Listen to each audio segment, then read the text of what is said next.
السلام علیکم student, financial accounting کے اندر ہم پڑھ رہے ہیں اکاؤنٹنگ پرنسپلز۔ اکاؤنٹنگ پرنسپلز کو ہم نے دو حصوں میں تقسیم کیا، ٹھیک ہے۔ ایک کو نام دیا گیا اکاؤنٹنگ کانسیپٹس، دوسرے کو نام دیا گیا اکاؤنٹنگ کنونشنز۔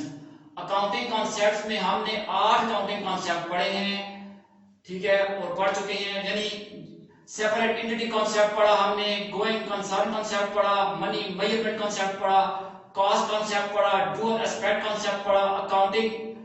پیریڈ کانسیپٹ پڑھا، ٹھیک ہے، میچنگ کانسیپٹ پڑھا اور ریئلائزیشن کانسیپٹ پڑھا۔ یہ 8 کانسیپٹ ہم پڑھ چکے ہیں۔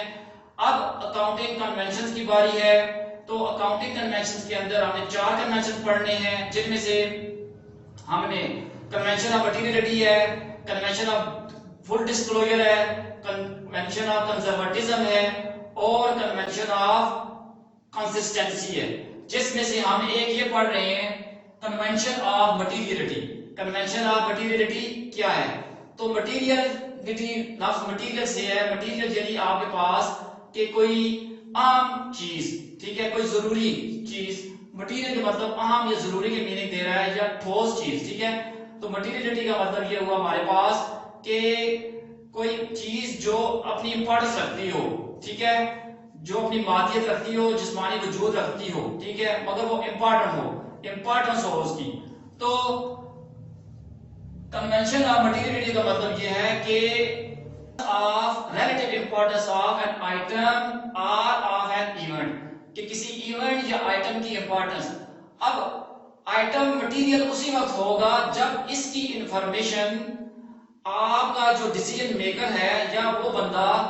جو آپ کی فائنینشل اسٹیٹمنٹ کو یوز کر کے ڈیسیجن کرنے جا رہا ہے، اس کی ڈیسیجن کو یہ انفارمیشن یعنی اس آئٹم کی انفارمیشن اس کی ڈیسیجن کو انفلوئنس کر دے، تو تب آپ کا آئٹم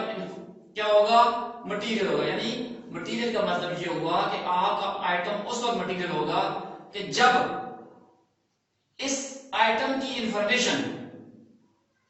فائنینشیل اسٹیٹمنٹ کے یوزر کو کی ڈیسیجن کو متاثر کر دے، ٹھیک ہے، اور ریزنبلی متاثر کرے، تو اس وقت آپ کا آئٹم مٹیریل کرایا جائے گا، یا آپ کا ایونٹ جو ہوگا مٹیریل کرایا جائے گا۔ اکاؤنٹنٹ جب بھی فائنینشیل اسٹیٹمنٹ پریپیئر کرے گا تو اس کو اس بات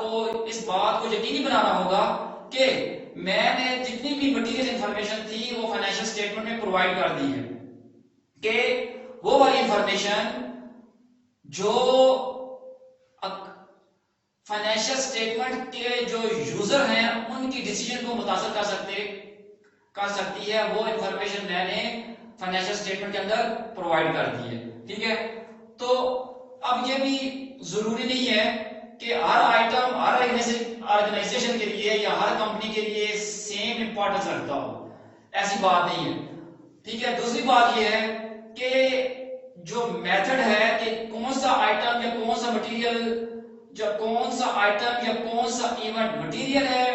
اور کون سا آئٹم یا کون سا ایونٹ مٹیریل نہیں ہے، اس کا کوئی میتھڈ نہیں ہے، ٹھیک ہے۔ یہ صرف اور صرف اکاؤنٹنٹ پہ ڈیپینڈ کرتا ہے اور اس کی ججمنٹ پہ ڈیپینڈ کرتا ہے کہ وہ کس مٹیریل کو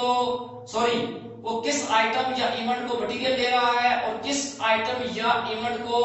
مٹیریل نہیں دے رہا، ٹھیک ہے۔ تو کہنے کا مقصد یہ ہے کہ اکاؤنٹنگ فائنینشیل اسٹیٹمنٹس کے اندر جب اکاؤنٹنٹ فائنینشیل اسٹیٹمنٹ پریپیئر کرے گا تو ان کے اندر اکاؤنٹنٹ فائنینشیل اسٹیٹمنٹ کے اندر اس نے تمام وہ ایونٹس یا تمام وہ آئٹم جو مٹیریل ہے ان کی فل انفارمیشن دینی ہوگی، ٹھیک ہے، تاکہ ڈیسیجن میکر کی ڈیسیجن پہ اس کا جو اثر پڑنا ہے وہ پڑے، یعنی اس سے چیز آپ چھپا نہیں سکتے، ٹھیک ہے۔ تو کہنے کا مقصد یہ ہوا کہ